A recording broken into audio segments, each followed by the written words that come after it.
El primer cumpleaños de mi hija debía ser un momento bonito, algo para recordar con cariño. Sin embargo, terminó marcándome de una forma que no imaginaba. Mientras todos estaban reunidos, mi mamá, sin querer, tiró al suelo el pastel que me había costado $1000.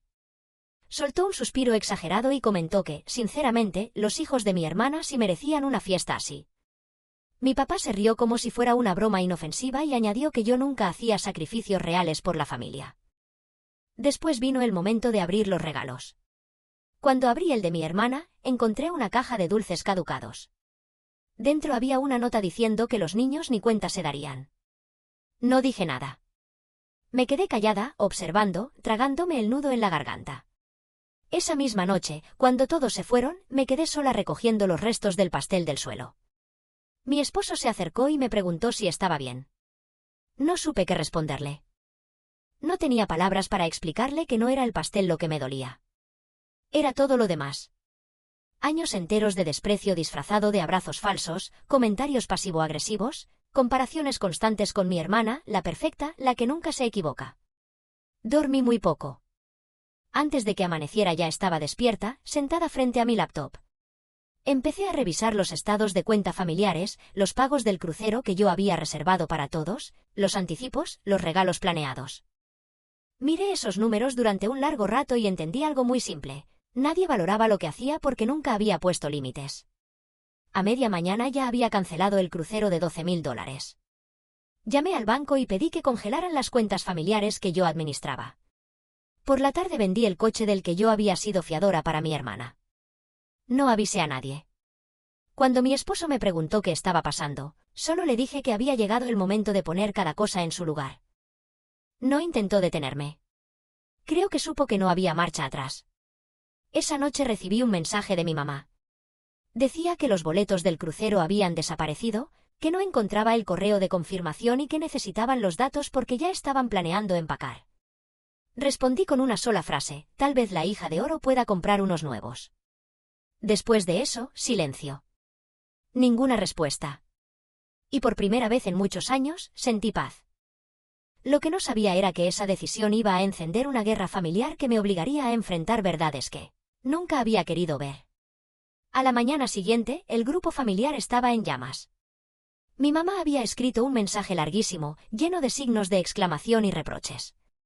Decía que no podía creer que yo hubiera hecho algo tan mezquino, que el crucero era el único momento de unión familiar del año y que estaba destruyendo todo por un simple pastel. Mi papá añadió que eso solo confirmaba mi verdadera naturaleza. Mi hermana reaccionó con un emoji de risa. Nadie mencionó el pastel tirado al suelo. Nadie habló de los dulces caducados. Tampoco de los años en los que yo había pagado vacaciones, cenas, préstamos y hasta la remodelación de su casa. Todo se resumía en que yo era la egoísta que había arruinado su diversión. No respondí. Silencié el grupo. Ese día lo pasé jugando con mi hija en el jardín. Me di cuenta de que no recordaba la última vez que había tenido un día así, sin revisar cuentas, sin llamadas urgentes, sin escuchar las críticas constantes de mi mamá sobre mi vida. Se sentía raro, pero tranquilo. Por la tarde, mi hermana me llamó. No contesté. Luego dejó un mensaje diciendo que había oído que había vendido el coche y que eso era una locura porque el préstamo estaba a mi nombre. Le respondí que ya estaba pagado. No volví a escribirle. 2 días después, mi papá apareció en mi casa sin avisar. Tocó la puerta como si fuera el dueño del lugar. Cuando abrí, me miró de arriba a abajo con esa expresión de decepción que había usado conmigo desde siempre. Dijo que necesitábamos hablar, que todo se estaba saliendo de control. No lo invité a pasar. Le dije que si había venido a pedirme explicaciones, no tenía nada que decirle. Entonces cambió el tono. Me dijo que mi mamá había llorado toda la noche, que estaba destrozada y que no entendía cómo podía hacerle algo así a mi propia familia. Solo le pregunté si había llorado por el pastel o por haber perdido un viaje gratis. Su cara cambió por completo. Durante un segundo no supo qué responder. Luego murmuró que una hija agradecida no cuestiona a sus padres. Sentí que el aire se me escapaba del cuerpo. En ese momento entendí que nunca, hiciera lo que hiciera, iba a ser suficiente. Le pedí que se fuera y cerré la puerta sin esperar respuesta. Me temblaban las manos, pero no de miedo. Era algo nuevo. Determinación. Esa noche me senté frente a la computadora y revisé todo lo que había financiado para ellos durante años. Cruceros, coches, remodelaciones, préstamos temporales, regalos caros, incluso facturas médicas. Todo estaba ahí, con fechas, montos y transferencias. No era solo generosidad. Era dependencia. Yo había sido su respaldo constante, su cajero automático emocional y financiero. Cuando terminé, me di cuenta de que durante casi 10 años había gastado más en mantenerlos felices que en mí misma. Y aún así, nunca me trataron con respeto. Apagué la computadora y me quedé en silencio. Mi esposo entró al cuarto, me miró y me preguntó si me arrepentía. Le dije que no, pero que sentía algo parecido al duelo. No por ellos, sino por la versión de mí que todavía esperaba su aprobación. 3 días después, mi hermana publicó una foto en redes sociales. Estaba en la playa, con un trago en la mano, y escribió: «No se necesita un crucero para disfrutar la vida, solo gente que te quiera de verdad». Mi mamá comentó con corazones. Mi papá escribió: «Orgulloso de ti». La publicación se llenó de likes y comentarios de familiares y amigos elogiando su madurez. Yo lo vi todo en silencio. No sentí rabia. Solo una claridad extraña. Ellos siempre habían sido así. Yo era la que había vivido en negación. Esa noche, mientras dormía a mi hija, entendí que necesitaba cerrar ese ciclo de verdad.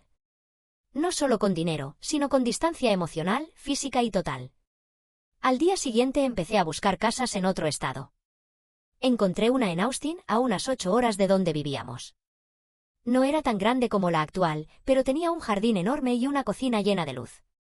Lo más importante era que nadie sabía que la estaba comprando. Mi esposo apoyó la decisión desde el principio. Me dijo que si eso me daba paz, se iría conmigo sin pensarlo 2 veces. Durante toda una semana guardé el plan para mí. Nadie sabía nada.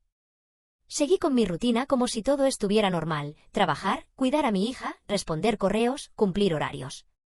Pero por dentro algo había cambiado. Sentía una calma que no recordaba haber experimentado en años. No era alegría, era descanso. Un descanso profundo, de esos que no se explican. El día que firmé los papeles de la casa, mi mamá volvió a llamarme. Su voz sonaba artificial, como si estuviera interpretando un papel. Me dijo que extrañaba mucho a mi hija, que no valía la pena pelear por tonterías. Comentó que todos ya habían superado el malentendido del pastel y que quería volver a unir a la familia. Yo la escuché sin interrumpir. Antes, una llamada así me habría ablandado. Habría repetido que la familia es lo primero, que todo se puede arreglar. Esta vez no. Solo le dije que estaba ocupada y que hablaríamos en otro momento. Esa misma noche me escribió mi hermana. Quería saber si aún conservaba los documentos del coche que había vendido, porque el comprador estaba tratando de contactarla. Le respondí que todo estaba en orden y que no había nada más que discutir. Su último mensaje fue una amenaza disfrazada: «Sabes que mamá no va a dejar esto así». Y tenía razón. 2 días después, mi mamá me llamó llorando. Dijo que mi papá había sufrido una crisis nerviosa por mi actitud, que se sentía traicionado y que incluso había hablado con un abogado para revisar las cuentas que yo había manejado. Me pidió que fuera a casa, solo para aclarar las cosas. Mi cuerpo se tensó de inmediato. No porque creyera lo del abogado, sino porque conocía perfectamente el patrón: drama, culpa, manipulación y luego fingir que nada pasó. Había vivido así toda mi vida. Esta vez no iba a caer. Le dije que si querían revisar algo, podían hacerlo con sus propios documentos, que yo tenía todo respaldado y que no volvería a pisar esa casa. Hubo silencio. Luego colgó. Esa misma noche empecé a empacar. No llevé mucho. Solo ropa, documentos importantes, algunos juguetes de mi hija y unas cuantas fotos. Dejé atrás los muebles, la vajilla que había comprado para las cenas familiares y los regalos que alguna vez me dieron. No quería nada que oliera a ellos. Salimos antes de que amaneciera. Mi hija dormía en su asiento, abrazando su peluche. Mi esposo manejaba en silencio, con la vista fija en el camino. En un momento me preguntó si estaba segura. Le dije que sí, aunque en el fondo no era exactamente eso. No era seguridad, era necesidad. Cuando llegamos a la nueva casa, me sentí extraña. Era pequeña, sin muebles, sin decoración, sin recuerdos. Pero también estaba libre de críticas, de exigencias y de esa tensión constante que me acompañaba en cada reunión familiar. Por primera vez, el silencio me pertenecía.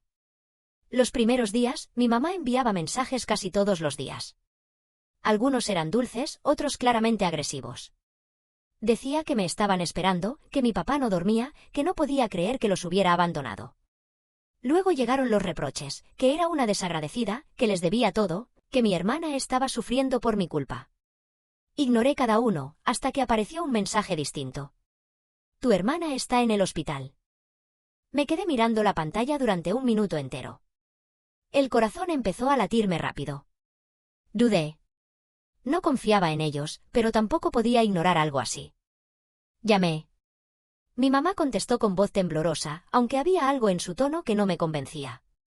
Dijo que mi hermana había colapsado por el estrés familiar y que, si tenía un poco de humanidad, iría a verla. Colgué sin decir nada. Me senté en el piso con el teléfono en la mano, atrapada entre la culpa y la sospecha.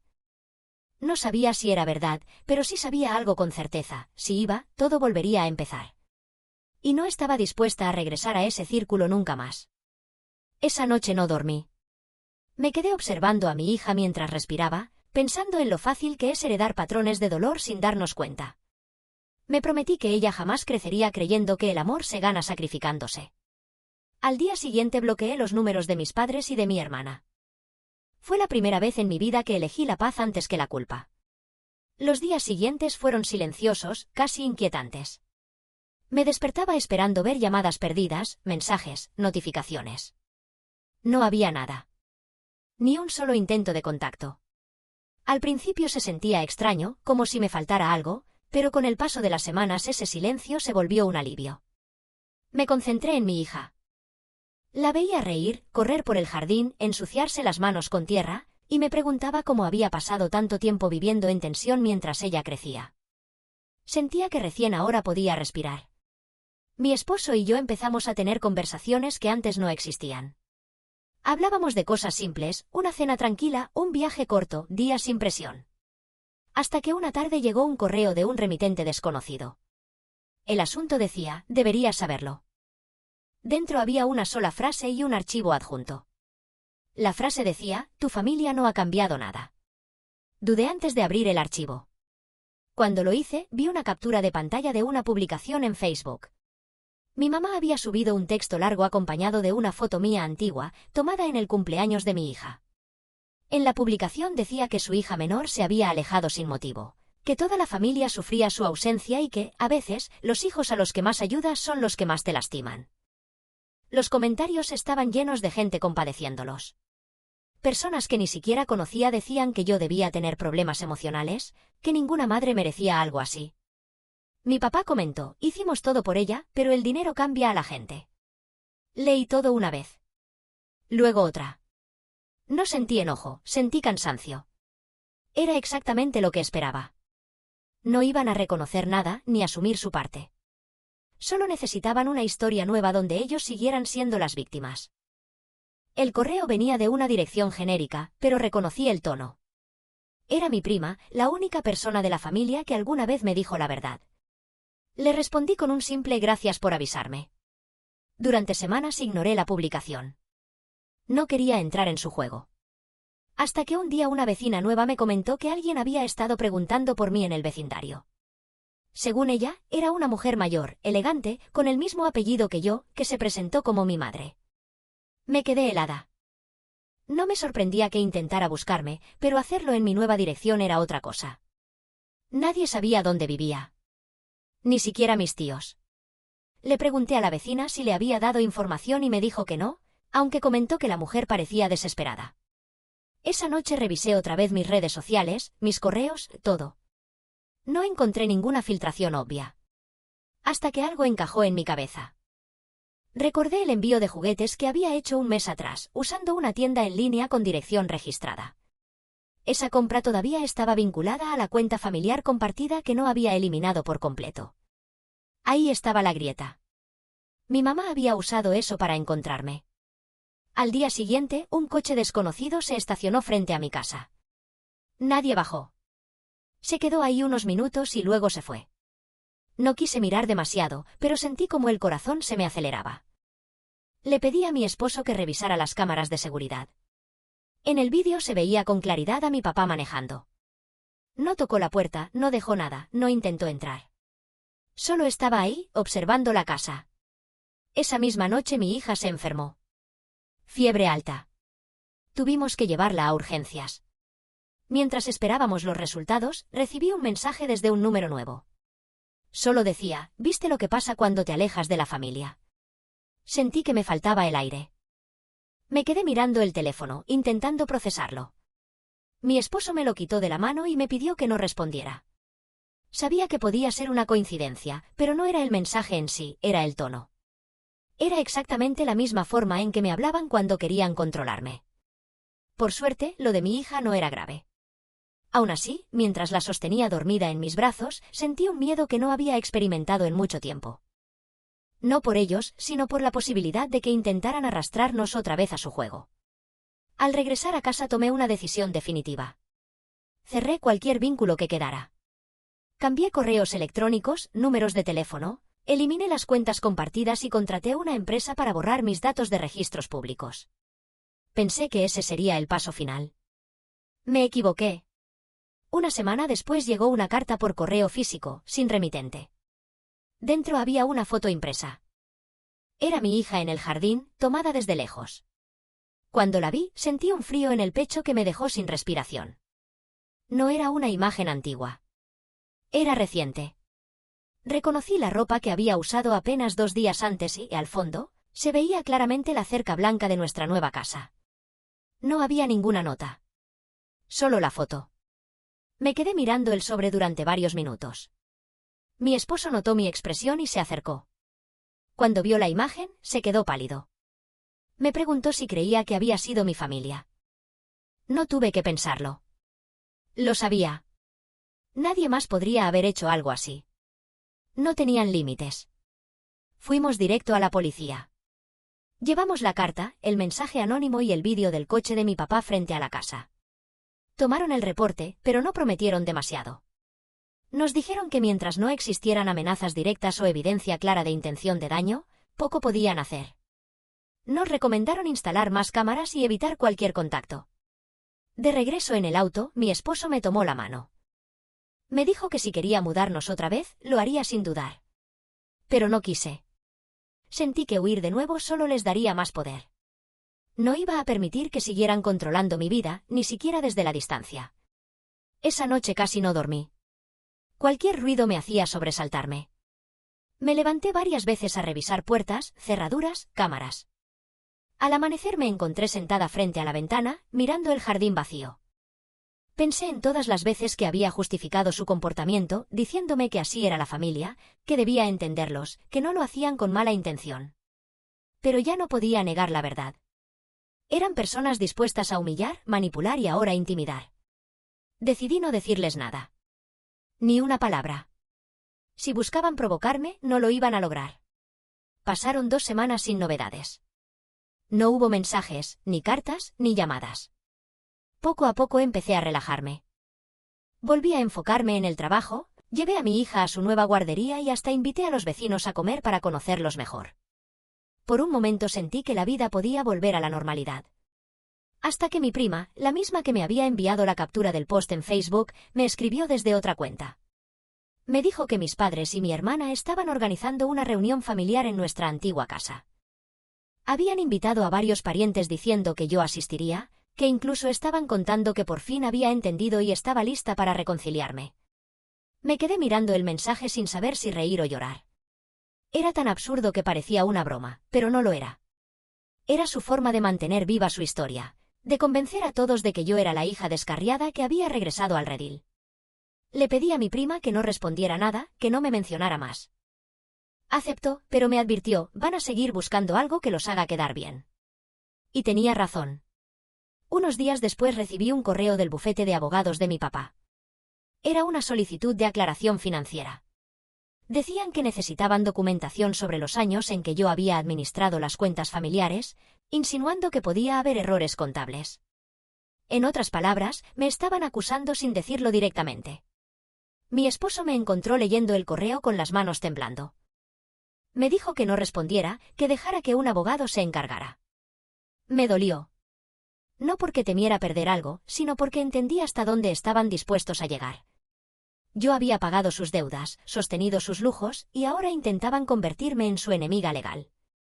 Esa noche lloré en silencio, lejos de mi hija.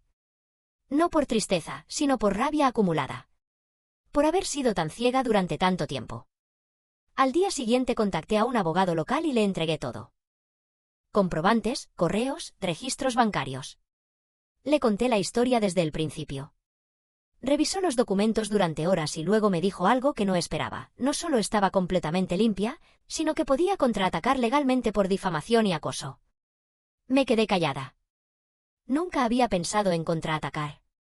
Siempre me limité a defenderme. Pero esa palabra, acoso, hizo que todo encajara. No se trataba de una familia disfuncional. Era una estructura de abuso. Decidí seguir su consejo. Iniciamos una denuncia formal. No por venganza, sino para poner un límite claro. El primero en toda mi vida.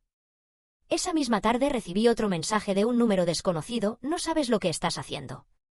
Lo leí con calma y luego lo borré. Esa noche dormí por primera vez en semanas sin revisar las cámaras.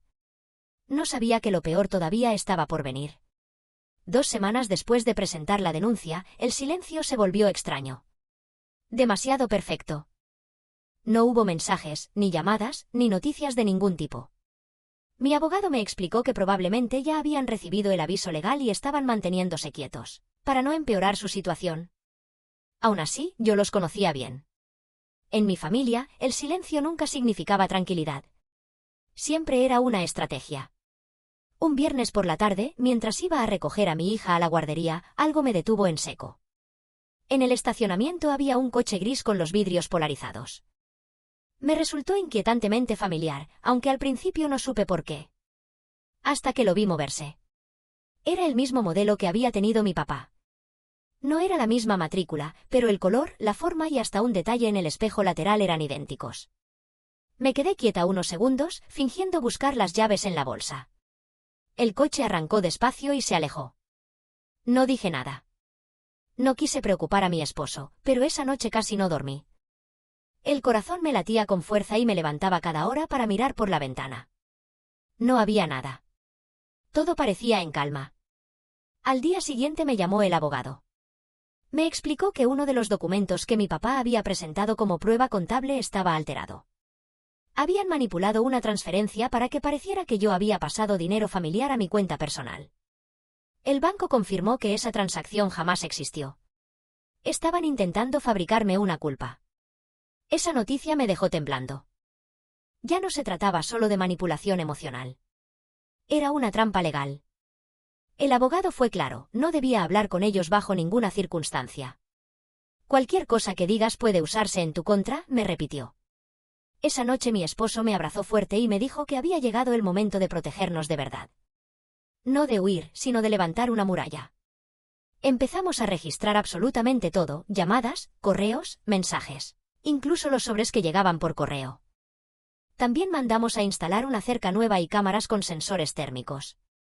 Me sentía exagerada, casi ridícula, pero cada precaución parecía necesaria. Pocos días después llegó un correo anónimo a mi buzón personal. No tenía asunto ni texto. Solo una imagen adjunta. En la foto estaban mis padres y mi hermana sentados en una sala, sonriendo. Detrás de ellos, sobre la mesa, estaba el pastel. Mi pastel. El mismo que había terminado en el suelo. Lo habían recreado con exactitud: el diseño, el nombre de mi hija y el detalle más retorcido de todos, lo estaban cortando juntos. Sentí un nudo en el estómago. No era nostalgia, era provocación. Un mensaje claro: podían seguir jugando. Le mostré la imagen al abogado. Me dijo que la añadiría al expediente, aunque probablemente no sería suficiente para conseguir una orden de restricción definitiva. Aún así, insistió en que documentáramos todo. Yo estaba agotada. No quería más guerras. Solo quería que se detuvieran. Esa noche, mientras acomodaba a mi hija para dormir, me preguntó por su abuela. No lo hacía desde hacía meses. Me dijo que había soñado con ella y que le regalaba un pastel. Tragué saliva. Le expliqué con suavidad que su abuela vivía lejos y que no volveríamos a verla por un tiempo. Cuando mi hija se quedó dormida, salí al patio. Miré las luces encendidas de las casas vecinas e intenté recordar cómo se sentía tener una familia sin miedo. Pensé en todas las versiones de mí que se habían ido rompiendo con los años, la hija obediente, la que siempre se culpaba, la que creía que la paz dependía de complacer a todos. Esa versión ya no existía. Mi esposo salió con una manta y se sentó a mi lado. Me dijo que el abogado había detectado otra irregularidad. Alguien había intentado acceder a nuestras cuentas conjuntas usando una contraseña antigua. No habían logrado entrar, pero el intento provenía de una dirección IP registrada en nuestra ciudad. En ese momento entendí algo con claridad. No se habían detenido. Se habían acercado. El lunes siguiente fui a la comisaría para actualizar la denuncia. Esta vez el oficial me escuchó con atención. Cuando vio la foto del pastel y los intentos de acceso a las cuentas, dijo que ya existían suficientes elementos para iniciar una investigación por acoso sistemático. Me pidió paciencia, explicó que el proceso sería lento, pero que ya estaba en marcha. Salí de ahí con una mezcla extraña de alivio y cansancio. Sentía como si hubiera pasado años conteniendo la respiración. Esa misma noche, mientras preparaba la cena, escuché un golpe seco en la puerta principal. Fui a ver. En el porche había una caja de cartón. No tenía remitente, solo mi nombre escrito con marcador negro. Dudé unos segundos. Pensé en dejarla ahí, pero la curiosidad me ganó. La abrí con cuidado. Dentro había un solo objeto, un álbum de fotos viejo. Era el mismo que había desaparecido de la casa de mis padres hacía años. Al abrirlo me di cuenta de que faltaban muchas páginas. Solo quedaban unas cuantas. En una de ellas había una foto mía, a los 17 años, sonriendo junto a mi mamá. En la esquina alguien había escrito con tinta roja: "No puedes borrar la sangre". Esa frase me paralizó. No era solo una amenaza. Era un recordatorio. Exactamente lo que siempre me decían cuando intentaba poner límites: la familia es la familia, te guste o no. Llamé a mi esposo, que vino corriendo al ver mi cara. No pude hablar. Solo le mostré el álbum. Lo revisó en silencio. Faltaban fotos importantes, mis graduaciones, el nacimiento de mi hija, incluso cumpleaños míos. Solo habían dejado aquellas en las que yo aparecía con ellos, como si quisieran borrar todo lo que no les pertenecía. Guardamos el álbum en una bolsa de plástico y lo llevamos directamente a la policía. Esta vez no dudaron. Tomaron huellas, iniciaron una orden de protección temporal y asignaron una patrulla para vigilar nuestra casa por las noches. Aún así, el daño ya estaba hecho. Yo no lograba relajarme. Cualquier sombra o ruido me hacía saltar. Mi hija preguntaba por qué los policías venían todos los días. Yo le decía que estaban cuidando la calle. No sabía cómo explicarle que, en realidad, nos estaban cuidando de la familia. Una tarde, mientras trabajaba desde casa, recibí un correo nuevo de un remitente llamado Laura Smith. Al principio no reconocí el nombre, pero al leerlo entendí que era mi hermana usando otra identidad. El mensaje decía: "Mamá no va a sobrevivir a esto.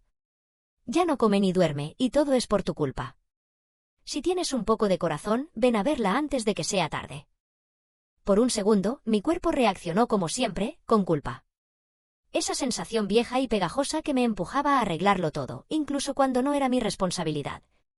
Pero lo leí otra vez y algo cambió. No había disculpas. No había reconocimiento de daño. Solo manipulación envuelta en drama. Un guión que conocía de memoria. No respondí. En su lugar, reenvié el correo a mi abogado. Me contestó en minutos. No contestes. Esto solo refuerza el patrón de acoso. Eso fue lo que me escribió mi abogado. Le hice caso. Pasaron 3 días sin recibir nada más y por un momento pensé que tal vez, al fin, todo empezaba a calmarse. Me equivoqué. El viernes, al revisar el correo físico, encontré un sobre nuevo. Esta vez tenía remitente, de Smith Family. Al abrirlo, supe de inmediato quién lo había escrito. Reconocería esa letra en cualquier lugar. Era la de mi mamá. La carta decía que no entendía cómo había podido hacerle algo así, que siempre me lo habían dado todo. Que si yo quería ser diferente, podía haberlo hecho sin destruirlos. Aseguraba que mi hermana no tenía la culpa de mi resentimiento y que lo único que quería era que volviera a casa, para hablar. Nadie me iba a juzgar, decía, pero si no lo hacía, tendría que vivir con las consecuencias. Esa última frase me dejó sin aire. No sonaba a ruego. Era una advertencia disfrazada. Esa noche, el oficial asignado al caso pasó por la casa para revisar las cámaras. En una de ellas, la que daba al lado norte, se veía claramente una figura femenina parada detrás de la cerca. No se acercó, no tocó, no hizo ruido. Solo observó durante varios minutos. El rostro no se distinguía, pero la postura, la forma del cuerpo, eran inconfundibles. Era mi mamá. El oficial no comentó nada en ese momento. Anotó la hora, guardó el vídeo y se lo llevó. Cuando se fue, me quedé frente a la ventana mirando el jardín. Ya no sentía miedo. Lo que sentía era una tristeza profunda. Había deseado tanto que me amaran, que me aceptaran, y ahora solo podía reconocerlos por su sombra. Mi esposo me propuso salir del estado por un tiempo. Dijo que podíamos alquilar algo en otro lugar hasta que la investigación avanzara. Acepté. No porque tuviera miedo, sino porque ya no soportaba mirar esa casa que había querido convertir en un refugio y que ahora se sentía como una trinchera. Empacamos lo esencial otra vez, pero fue distinto. No lloré. No me temblaron las manos. Sentía que, por fin, estaba cerrando algo que nunca había terminado de cerrar. Antes de irnos miré una vez más el jardín. Había flores nuevas que mi hija y yo habíamos plantado juntas. Me dolió dejarlas, pero sabía que era necesario. Durante el viaje, mi teléfono vibró. Era un mensaje de un número desconocido. No tenía texto, solo una foto. Mostraba la fachada vacía de nuestra casa, con la puerta abierta. Mi esposo me miró cuando vio la imagen. Yo simplemente apagué el teléfono y lo dejé en el asiento. Ya no quedaba nada que explicarles. Condujimos toda la noche hasta llegar a Nuevo México. Rentamos una pequeña casa amueblada a las afueras de Santa Fe, en una calle tranquila donde nadie nos conocía. Era un lugar sin historia, sin recuerdos, sin pasado. Justo lo que necesitábamos. Los primeros días fueron raros. Me sentía como una fugitiva. Revisaba ventanas, evitaba usar mi nombre completo en pedidos o registros. Mi esposo me pedía que respirara, que confiara en que habíamos hecho lo correcto, pero me costaba soltar la sensación de que, de alguna manera, aún nos estaban observando. El abogado seguía enviándome actualizaciones. La policía había logrado rastrear las cartas y los paquetes hasta la zona donde vivían mis padres, pero no había pruebas suficientes para detenerlos. A veces lo mejor es la distancia, me dijo. Y aunque dolía, sabía que tenía razón. Mi hija, en cambio, se adaptó rápido. En pocos días ya tenía amigos nuevos en la guardería. Escucharla reír me recordaba por qué todo ese esfuerzo valía la pena. Cada vez que la veía correr, me repetía que ese era el verdadero motivo de mi silencio, romper el ciclo. Una tarde, mientras cocinaba, escuché a mi esposo hablando por teléfono en el porche. Su tono era tenso. Cuando colgó, me dijo que alguien había llamado a su trabajo preguntando si aún estábamos en el estado anterior. No dejaron nombre, pero sabían su extensión directa y su puesto exacto. No podía ser casualidad. Esa noche reforzamos la seguridad de la casa y desconectamos nuestras redes sociales. Me quedó claro que habían encontrado otras formas de rastrearnos, incluso sin contacto directo. Durante un tiempo intenté mantenerme firme, pero el cansancio empezó a pesar. Había días en los que no lograba concentrarme. Me sentía culpable por haber arrastrado a mi esposo y a mi hija a esa situación. Otras veces la rabia me quemaba por dentro. ¿Por qué era yo la que tenía que esconderse cuando lo único que había hecho era buscar libertad? Un domingo por la mañana, mientras desayunábamos, mi hija señaló la televisión. En el noticiero local estaban entrevistando a una familia que hablaba sobre la pérdida de una hija que se había alejado por dinero. Sentí un vuelco en el estómago. En la pantalla aparecieron mis padres. Mis padres, sentados frente a las cámaras, llorando y contando su versión. Decían que los había abandonado, que les debía dinero, que me había llevado a su nieta sin permitirles verla. El periodista mencionó mi nombre completo. Mostraron una foto mía antigua, sacada de mis redes sociales. Hablaban de diálogo, pero cada palabra era un ataque disfrazado de preocupación. Apagué la televisión. Mi esposo se quedó en silencio, con los puños apretados. Mi hija preguntó por qué estaban diciendo mi nombre. No supe qué responderle. Ese mismo día me llamó mi abogado. Dijo que había visto la entrevista y que era evidente que se trataba de una forma de presión pública. Me pidió que no respondiera, que no diera declaraciones. Pero yo sabía que ese reportaje lo cambiaba todo. Ahora cualquiera podía encontrarme. Esa noche lloré en silencio. No por tristeza, sino por agotamiento. Entendí que no era solo un conflicto familiar. Era mi historia la que estaban intentando reescribir frente al mundo, convirtiendo mis límites en traición. Pasaron varios días sin dormir bien. Tenía pesadillas en las que mi mamá tocaba la puerta repitiendo que todo era culpa mía. Una de esas noches bajé a la cocina por agua y vi que las luces del porche se encendían. Me acerqué despacio a la ventana. Había una silueta junto al buzón. No se movía. El corazón me latía tan fuerte que me dolía. Llamé a mi esposo en voz baja. Cuando regresó con una linterna, ya no había nadie. Solo un sobre en el suelo, debajo del buzón. Lo recogimos juntos. Dentro había una sola hoja impresa con una frase en el centro. Podrás correr todo lo que quieras, pero la sangre encuentra su camino. Debajo, escrita a mano, había una dirección. Era la del cementerio donde están enterrados mis abuelos. Me quedé mirando el papel sin entender del todo. No era una amenaza directa, pero el mensaje era claro. Querían que fuera. Querían verme cara a cara una vez más. Mi esposo rompió el papel en pedazos y me dijo con firmeza que no íbamos a caer en su juego. Yo asentí, pero mientras intentaba dormir supe que ese sobre no era un cierre.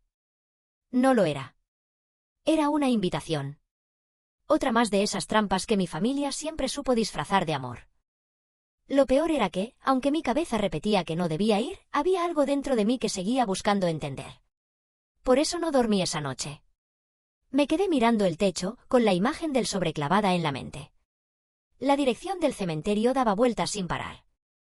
Mi esposo dormía a medias, y cada vez que yo me movía, sentía como su cuerpo se tensaba. Me conocía demasiado bien. Sabía que estaba considerando ir. A la mañana siguiente hice el desayuno como si nada pasara. Sonreí, hablé de cosas normales, pero por dentro estaba lejos. Tenía la sensación de que esa frase no era casual, que escondía algo que no decían directamente. La sangre encuentra su camino. ¿Querían asustarme? ¿O estaban insinuando algo más? A media tarde, cuando mi esposo salió a hacer unas compras, abrí la laptop y busqué el cementerio en Google Maps. Era el mismo lugar al que íbamos cuando éramos niños, de la mano de mi mamá, a visitar a los abuelos. Recordé el olor a flores marchitas, las caminatas obligadas entre lápidas, las fotos que ella insistía en tomar frente a las tumbas. No era un sitio donde uno esperaría un reencuentro, pero ellos nunca siguieron reglas normales. Estuve tentada de ir. No para reconciliarme, sino para terminar con todo. Sentía que, si no lo hacía, esa historia seguiría persiguiéndome. Guardé silencio hasta la noche.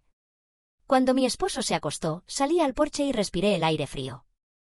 Tenía el teléfono en la mano y la dirección escrita en un papel. Pasé varios minutos mirando el auto estacionado en la entrada. Sabía que podía manejar hasta allá en 3 horas, llegar, mirar, entender y volver. Pero no lo hice. Entré de nuevo y encontré a mi hija dormida, abrazando su peluche. La observé y pensé que, si iba, ellos ganarían otra vez. Eso era exactamente lo que buscaban, que regresara, que los enfrentara en su terreno, donde siempre supieron manipular la historia a su favor. Así que hice algo distinto. A la mañana siguiente llamé a mi abogado y le conté sobre la carta. Le pedí que la entregara a la policía como nueva evidencia. Dijo que lo haría, pero su voz sonó diferente, más grave. Me explicó que el investigador a cargo del caso había descubierto algo inquietante. Las cámaras de seguridad de nuestra antigua casa en Texas mostraban que alguien había entrado después de nuestra mudanza. No había señales de robo. Solo movimiento dentro de la casa. Sentí un escalofrío. Le pregunté si sabían quién era. Me dijo que la imagen no era clara, pero que por la estatura y el cuerpo coincidía con mi hermana. No entendía qué podía estar buscando. No había nada de valor ahí. Hasta que lo recordé. El archivo de documentos impresos que dejé en la oficina. Recibos, copias bancarias y sobre todo una carpeta con papeles legales de cuando fui fiadora del coche. Documentos que demostraban, con mi firma, que ellos me debían dinero. Ahí estaba el motivo. Mi abogado me pidió que no contactara a nadie y que dejara que las autoridades siguieran su curso. Pero mi mente no se detenía. Si mi hermana había entrado a esa casa, podía haber alterado esos papeles o, peor aún, usarlos para construir otra mentira. Esa misma tarde recibí un nuevo correo. No tenía nombre ni firma. Solo una frase. Deja de esconderte. No queremos dinero, queremos la verdad. Era exactamente la misma frase que mi mamá usaba cuando yo era adolescente, cuando quería obligarme a confesar cosas que no había hecho. Me hacía repetir la verdad hasta que decía lo que ella quería escuchar. Ver esas palabras otra vez me revolvió el estómago. Mi esposo quería ir directamente a la policía, pero algo dentro de mí sabía que esto no se iba a resolver con una denuncia. No con ellos. Era un ciclo que no se rompía con papeles. Se rompería cuando yo dijera algo que nunca me había permitido decir. Ya no soy parte de ustedes. Esa noche escribí una carta. No para enviarla, sino para vaciarme. Puse en palabras todo lo que había callado durante años. Cómo me hacían sentir insuficiente. Cómo su aprobación siempre fue una moneda imposible. Cómo el amor venía con condiciones. Escribí hasta que me dolió la mano. Después doblé la hoja, la guardé en una caja de madera y la sellé con cinta. Le dije a mi esposo que solo la enviaría si volvían a contactarme. Que esa sería mi última palabra para ellos. 2 días después, mientras dejaba a mi hija en la guardería, noté un coche estacionado del otro lado de la calle. No era el mismo de antes. Este era blanco, nuevo, con placas del condado vecino. No le di importancia al principio. Hasta que, al regresar a casa, vi el mismo auto pasar lentamente frente a la entrada. El conductor no me miró, pero supe que me estaba observando. Y entonces lo vi. En el tablero, pegado con cinta, había algo rosa. Un globo. Era el mismo tipo de globo con forma de número 1 que usamos en el cumpleaños de mi hija. Ese globo fue lo que me quebró. No por lo que era, sino por lo que significaba. Habían traído el pasado hasta mi puerta otra vez. No querían hablar. No buscaban justicia ni reconciliación. Querían recordarme que aún podían alcanzarme. Entré a la casa con las manos temblando. Cerré todas las cortinas, aseguré las puertas y llamé a mi esposo. Llegó en menos de 20 minutos. Cuando le conté, no pidió detalles. Revisó las cámaras de seguridad, en silencio, llamó a la policía. Esa noche un patrullero se quedó estacionado frente a la casa. Yo no pude dormir. Caminaba de un lado a otro, repasando todo lo que había hecho para alejarme, cambiar direcciones, cerrar cuentas, bloquear números. ¿Qué más podía hacer? A medianoche sonó el teléfono de la casa. No el celular. El teléfono fijo. Nadie tenía ese número. Solo lo habíamos activado para el sistema de alarma. Contesté sin pensar. Del otro lado solo se escuchaba respiración. Luego, una voz conocida, casi un susurro. ¿No estás entendiendo, hija? Esto no se trata de dinero. Colgué de inmediato. Me quedé mirando el aparato con la piel erizada. Era mi madre. No tenía ninguna duda. El tono era el mismo que usaba cuando me regañaba en voz baja antes de gritar frente a todos. Llamamos a la policía, pero no pudieron rastrear la llamada. El número aparecía como privado. Nos recomendaron desconectar la línea y lo hicimos. Pero el daño ya estaba hecho. A la mañana siguiente me reuní con el abogado. Me explicó que el caso ya había pasado a un nivel penal por hostigamiento. La policía del condado donde vivían mis padres había ido hasta su casa y les entregó una advertencia formal. Mi hermana no estaba allí, según dijeron, nadie quiso informar dónde se encontraba. Al escucharlo sentí 2 cosas opuestas al mismo tiempo, alivio y miedo. Alivio porque algo, por fin, avanzaba. Miedo porque si no sabían dónde estaba, podía aparecer en cualquier lugar. Durante los días siguientes intenté recuperar cierta normalidad. Llevaba a mi hija al parque, cocinaba, trabajaba desde casa. Pero todo lo hacía con esa sensación constante de estar observada. No era imaginación. Era experiencia. Conocía ese patrón de sobra, primero el silencio, luego el golpe. Un viernes, al recoger a mi hija de la guardería, la maestra me llamó aparte y me dijo algo que me dejó helada. Esa misma mañana, una mujer había ido preguntando por ella. Dijo que era su abuela y que quería darle una sorpresa. Mi voz se quebró cuando le respondí que eso era imposible, que bajo ninguna circunstancia debía permitir que se acercara. La maestra se disculpó. Me aseguró que no hubo contacto, pero la mujer se fue antes de que pudieran tomar su nombre completo. Esa noche lloré en silencio. Me sentía completamente impotente. Ya no era solo mi historia. Estaban intentando arrastrar a mi hija a su juego. Volvimos a llamar a la policía. Me dijeron que reforzarían la vigilancia en la zona de la guardería. El abogado, por su parte, presentó una nueva moción, una orden de restricción total contra mis padres y mi hermana, incluyendo cualquier intento de contacto con mi hija. Cuando firmé los documentos, sentí algo que no esperaba. No alivio. No satisfacción. Solo una tristeza profunda. Porque ninguna hija imagina que algún día tendrá que proteger a su propia hija de sus abuelos. Pasaron algunos días tranquilos. Demasiado tranquilos. Hasta que una mañana, mientras preparaba café, sonó el timbre. Abrí la puerta y no había nadie. Solo una pequeña caja de cartón en el suelo. La levanté con cuidado, con el corazón acelerado. Era liviana. Dentro había un marco de fotos. La imagen mostraba una versión de mí sosteniendo a mi hija recién nacida. En la parte de atrás, una nota escrita a mano decía: las familias no se separan, solo se reacomodan. No había firma, pero no la necesitaba. Reconocí la letra al instante. Era de mi hermana. Llamé otra vez a la policía. Vinieron, se llevaron la caja y dijeron que el incidente se sumaría al expediente. Yo asentí, aunque por dentro ya no esperaba justicia. Esa noche, mientras mi esposo dormía, bajé sola al garaje. Abrí la caja de madera donde guardaba la carta que había escrito y nunca envié. La leí una vez más y entendí algo con claridad, no necesitaba que ellos la leyeran. La encendí fuego en un recipiente de metal y miré cómo las palabras se consumían. No era un acto de rabia ni de venganza. Era un cierre. Una forma silenciosa de decir que ya no iba a vivir bajo el peso de la versión de familia que ellos imponían.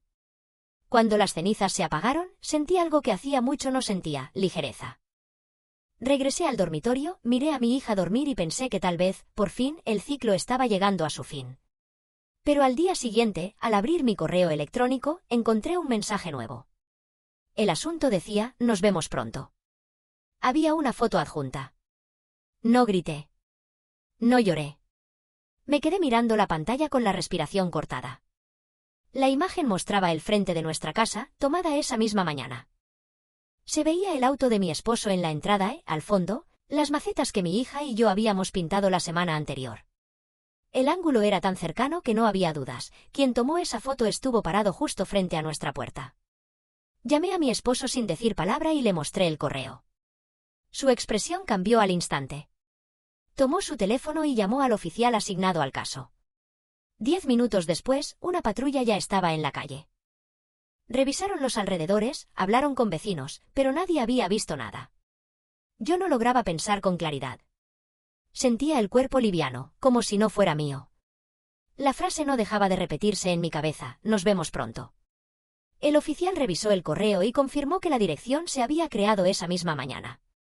Aún no podían rastrear la ubicación exacta, pero era muy probable que proviniera del mismo estado. Mi esposo insistió en que nos mudáramos otra vez, aunque fuera de forma temporal. Yo no quería.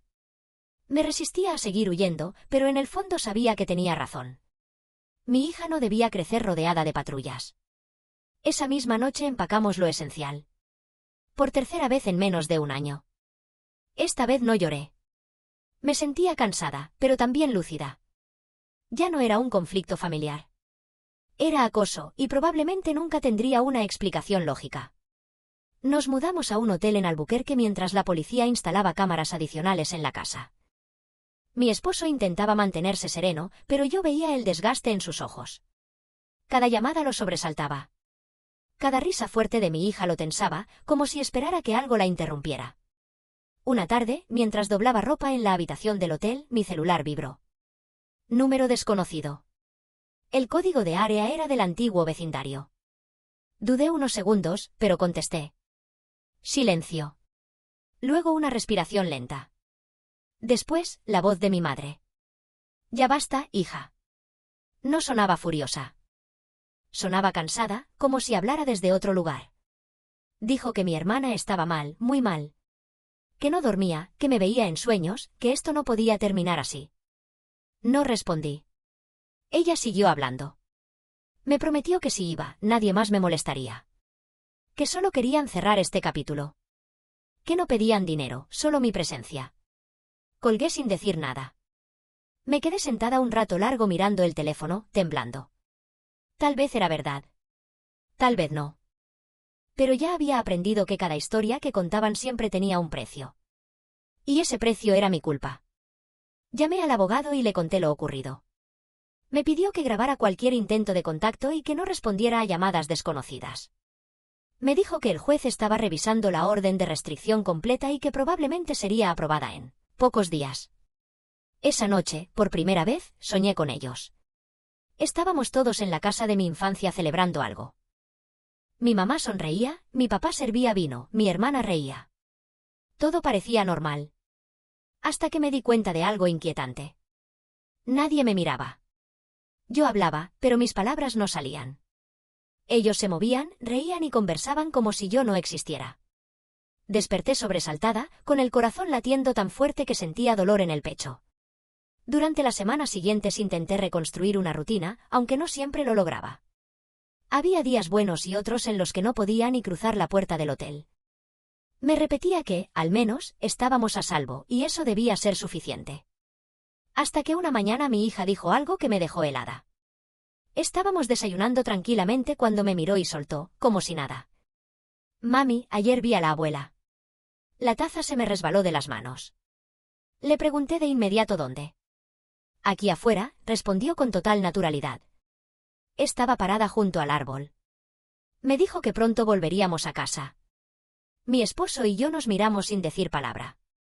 Salimos corriendo a revisar las cámaras del estacionamiento. No había nada.